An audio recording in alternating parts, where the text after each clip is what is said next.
Passing this Sharp boombox back in the 1990s, you'd be forgiven for thinking it was just like any other portable tape cassette radio on the market. However, there was one unique feature that it did have, and it flew under everyone's noses. That was the twin mechanism, or the back-to-back tape cassette player. And in this video, we're going to have a look at the feature, we're going to have a look at its pros, and then ultimately we're going to discuss why it was a flop.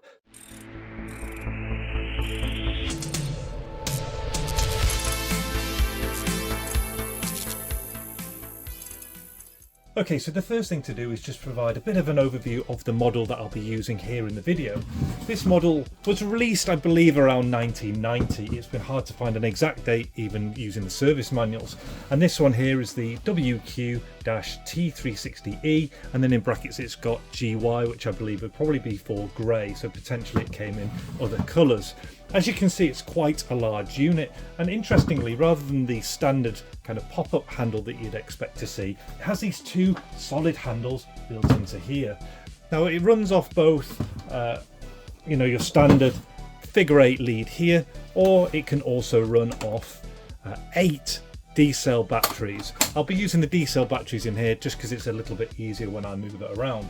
Now I want you to have a quick guess how heavy you think this is, and then I'm going to show you right now using this set of kitchen scales.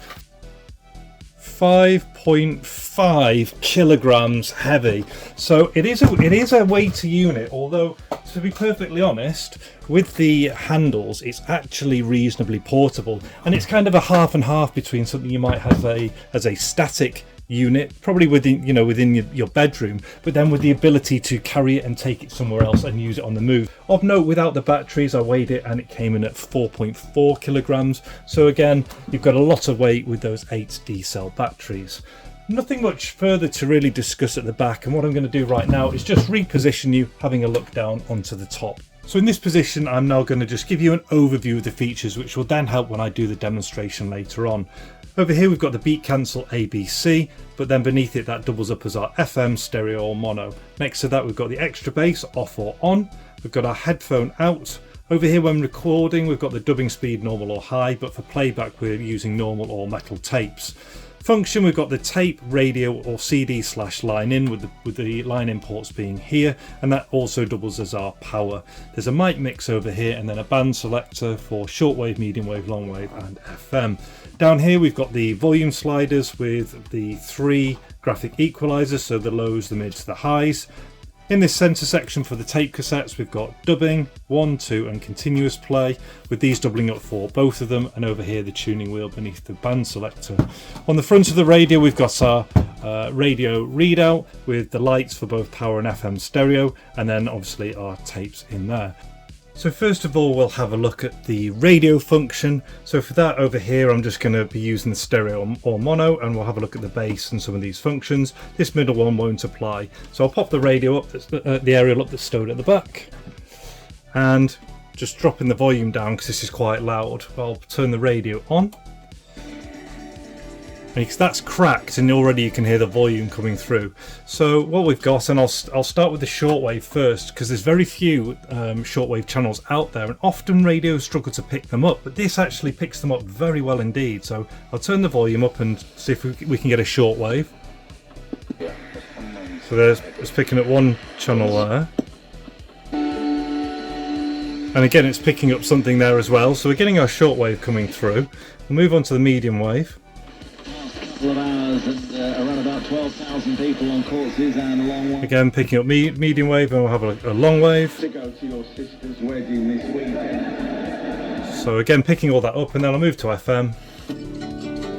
A really lovely clear sound, and look, that is barely cracked. So at this stage I'll probably just very quickly show you the extra bass, the volume, the graphics equalizer. So first of all you've got your stereo here, and you can see we can move to mono, and then I'll do the bass difference now. So you can definitely hear the difference there, and then with the graphics equalizer.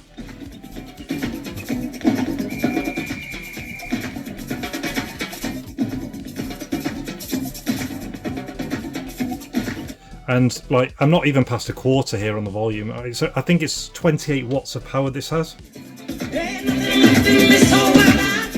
what I would do now is show you the line in function. So for that, I've just grabbed a mini disc player and I'll put the cable in, put white, yellow, plug this into the mini disc player, and I'm just going to go for this one here, just the headphones out, hit play, line in.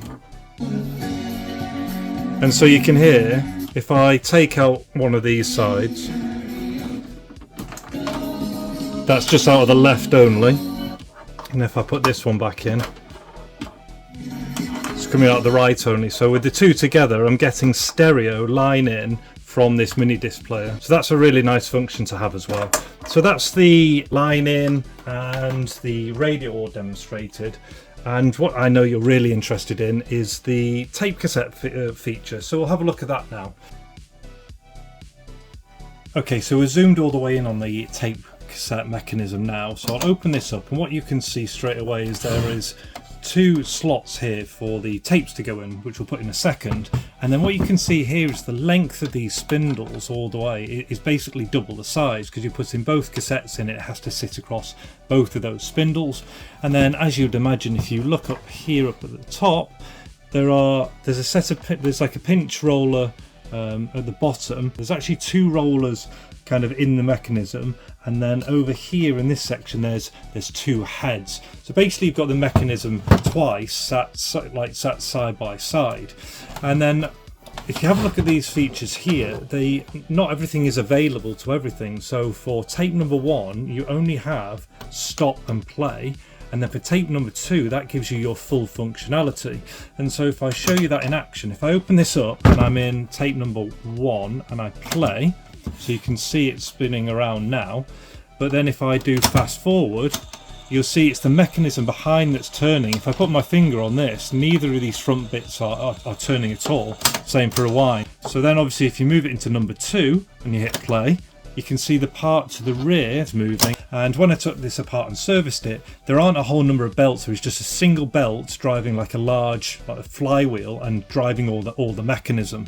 So let's have a look at the tape, like a couple of tapes in action, and these are pretty cool. So we've got Hits of '88, and this one's from Monster Hits of 1989. So pretty appropriate with this being released in 1990. Okay, so that's us all loaded up, and why don't I just do a demonstration of everything working, and then hopefully we can tease out some of the pros and then some of the cons and ultimately reasons why this kind of twin back-to-back model got phased out. So closing it up, I'll select tape number 1, hit play. Again, all your features are going to work, your volume, your equalizer, your extra bass on and off. You can flip the tape over.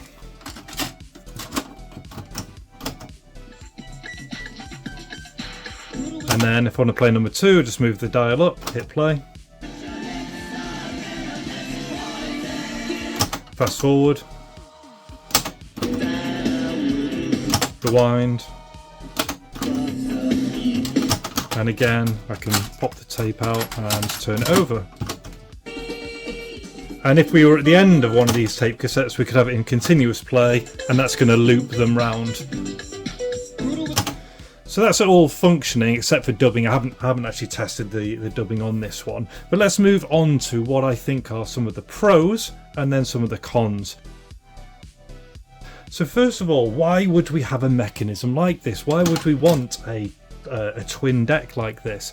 So the first thing I can think is that it's a way of allowing you to change the form factor of the unit, allowing you to do things like incorporate bigger speakers by just going for depth rather than the width.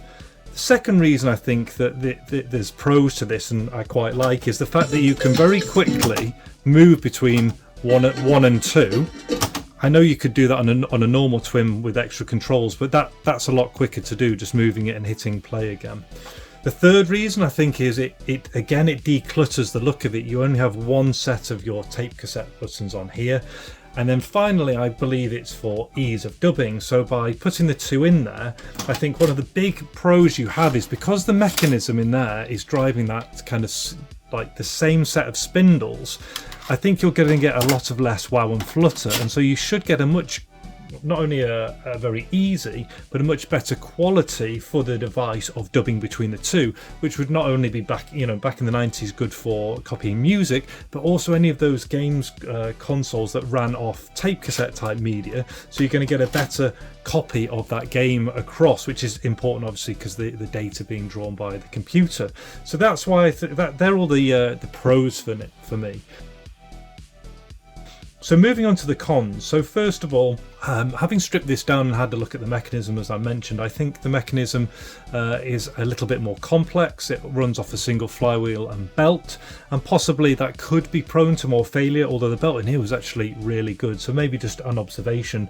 The second one here, you can potentially see that the mechanism may be prone to the door getting stuck a little bit more because of the extra tapes in there, and in fact it says, you can see down here, it says depending on the kind of cassette tape, the door may not open. In that case, press the door to open. So thirdly is the fact that you lose a lot of the functionality. So the fact that although you have the two tape cassettes in, if you had a twin deck, you can fast forward, rewind on whatever tape you had, and you've still got exactly the same amount of tape. And on some of them, I think you could either loop a singular tape or both of them.